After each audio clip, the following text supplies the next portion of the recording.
obviously, I would one of the factors which will continue to have an effect on that question is the fact that we are passing on a real terms increase to the health service, which will obviously have an effect on the share of the budget that's allocated to local government, and I know that's a policy position of which Mr Brown has been supportive. But what I would say to Mr Brown in the context of the acute financial pressures with which we are wrestling, we are delivering a strong financial settlement to local government who command a greater share of the Scottish Government's budget and the resources we have at our disposal than when this government came to office.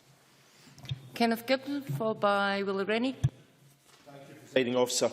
I welcome the Cabinet Secretary's statement.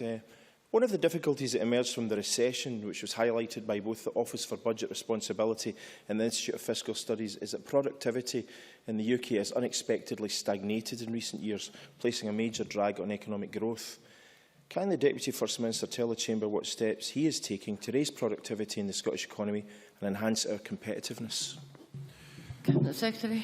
The type of measures that the Government is taking in its wider agenda are to advance many of the priorities in the remit of the new Cabinet Secretary for Fair Work, Rosanna Cunningham, where we will concentrate on improving the quality of employment, which will be a product of the investment we make in skills and learning, but also in the encouragement of the payment of measures such as the living wage to improve the remuneration and the quality of employment available to members of the public in Scotland today.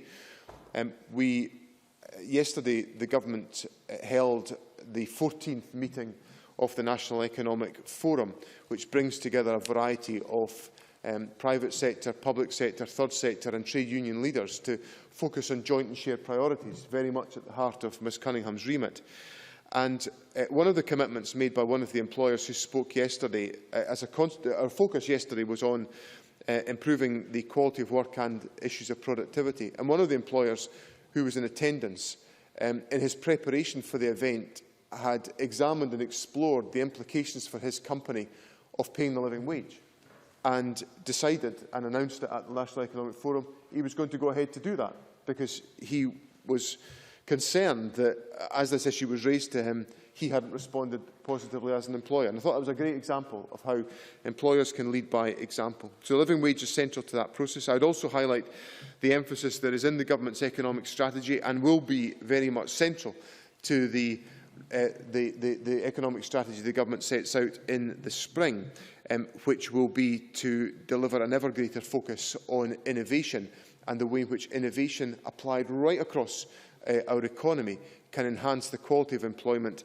and, as a consequence, improve productivity into the bargain. Willie Rennie, followed by John Mason.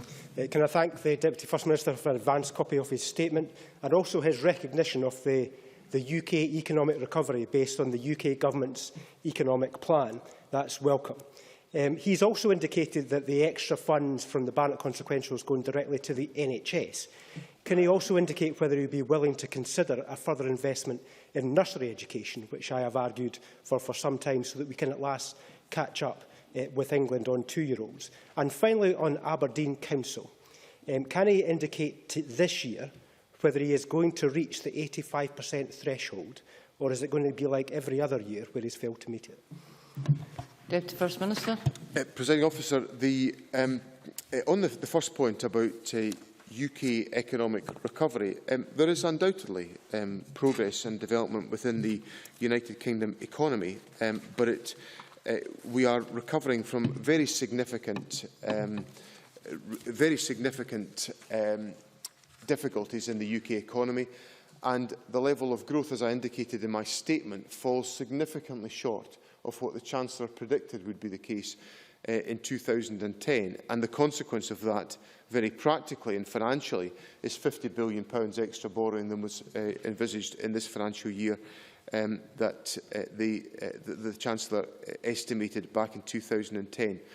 I think the fact that the Chancellor went out of his way to praise the level of employment growth in Scotland must be the vindication of my economic strategy that I know Mr Rennie has been long waiting to applaud, celebrate, compliment and shower with the usual volume of rose petals that he always is deploying within the chamber. So I think there's a lot to be to be confident about in terms of recovery, but let's not underestimate the significance of the economic impact that we've faced.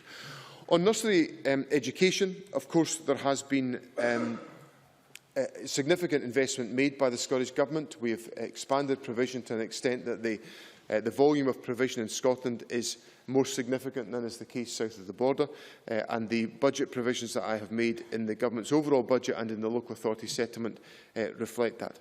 And finally, on Aberdeen City Council, as I look at the numbers, Aberdeen City Council in 2014-15 had at its disposal in government grant £318 million, and in 15-16 it will be £328 million, an increase of £10 million, or 9.637 to be absolutely precise, a 3.02% year-on-year change.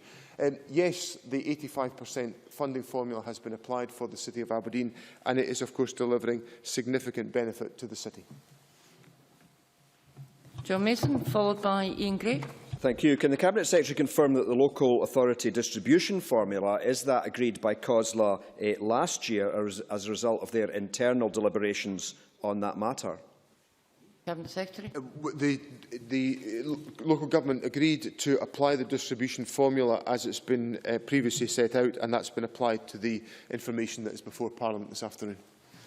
Ian Gray, followed by Mark MacDonald. Thank you, Presiding Officer. I welcome the confirmation that on this occasion at least the Cabinet Secretary has allocated all health consequentials to the NHS. He also mentioned in his statement the role of the NHS in delivery of integrated health and social care. So what steps will he take to make sure that this additional funding ensures the NHS plays a greater role in the delivery of health and social care in order to turn the tide of the growing bed-blocking crisis?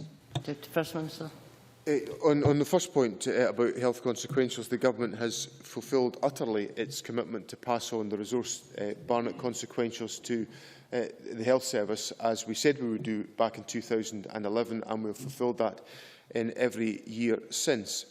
On the second point, the issue of health and social care integration is being taken forward jointly by the National Health Service and by local government.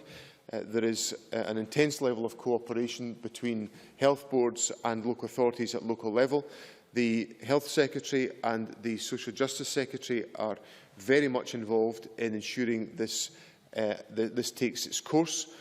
And there is, Mr Gray is correct, there is of course a very direct relationship between delayed discharge and the whole opportunities to resolve many of these questions through health and social care integration. I can assure him that these issues have significant attention at ministerial level, and the Government will work in partnership with health boards and local authorities to ensure that this very important part of our public sector reform programme is delivered timeously and effectively to deliver the appropriate care and support for members of the public.